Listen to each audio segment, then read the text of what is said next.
Sa laro ng buhay, lahat tayo naghahangad manalo.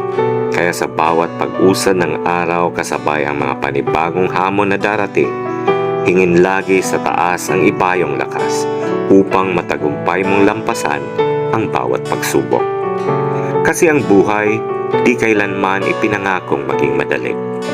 Ngunit ang pangako ng Diyos, sasamahan ka niya sa bawat mong laban. Kaya para sa pangarap, dapat huwag mapagod. Remember that life is the most difficult exam. And you know what? Many people fail because they try to copy others without realizing that everyone has a different test paper.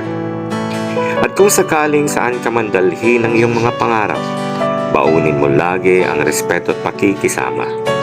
Because in this game called life, winning comes in different forms. So play it well without hating and hurting each other.